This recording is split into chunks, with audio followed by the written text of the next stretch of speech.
ढोलकपुर गांव में बहुत से किसान रहते थे। वे लोग खेती बाड़ी करके अपना जीवन गुजारते थे।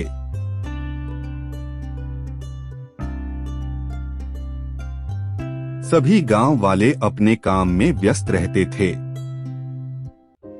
यह सब देखकर वर्षा के देवता गुस्से से कहते हैं, देखो देखो इन लोग को, ये कितने बड़े मतलबी हैं। मैं इन लोग का इतना बड़ा भला करता हूँ, लेकिन ये मेरा जरा सा भी सम्मान नहीं करते। मैं इन लोग की कोई मदद नहीं करूँगा। अब मैं इन लोग को सबक सिखाऊंगा।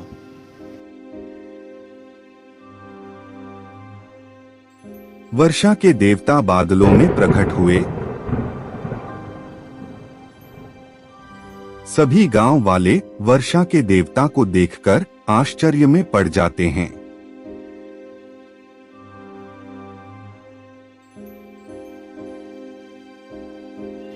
मतलबी गांव वालों, मैं तुम लोगों से बहुत रुष्ट हूँ। मैं तुम्हारे खेतों में समय समय पर वर्षा कराकर तुम्हारी फसल की रक्षा करता था। अब मैं तुम्हारे गांव में 6 वर्षों तक वर्षा नहीं करूंगा। अब तुम्हें पता चलेगा कि मेरी अहमियत क्या है। वर्षा के देवता गायब हो जाते हैं। सभी गांव वाले वर्षा के देवता की बात सुनकर बहुत परेशान हो जाते हैं। उन्हें कुछ समझ नहीं आता कि वह क्या करें।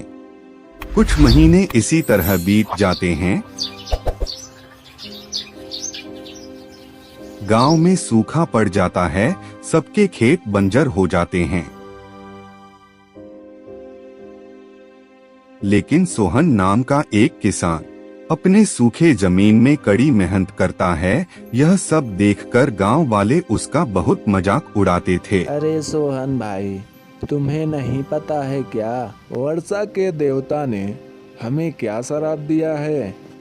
अगले 6 वर्षों तक हमारे गांव में पानी नहीं बरसेगा। लेकिन तुम हमारे साथ वर्षा के देवता को मनाने की वजह यहाँ खेतों में हल चला रहे हो। अरे नहीं चाचा नहीं, मैं तो अपना कर्तव्य निभा रहा हूँ। मैं कुछ समझा नहीं। अरे चाचा, अगर जो हम अपना कर्तव्य नहीं निभाएंगे तो इन 6 वर्षों में हम अपना काम भूल जाएंगे। हमें तो बस एक ही काम आता है। अगर हम अपना ये भी काम भूल जाएं तो आगे की ज़िंदगी हमारी कैसी होगी?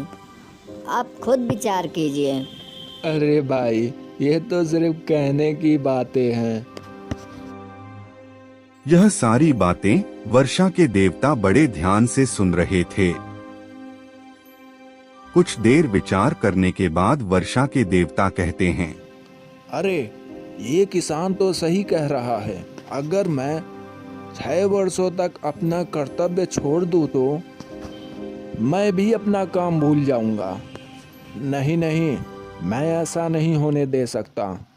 कुछ दिनों बाद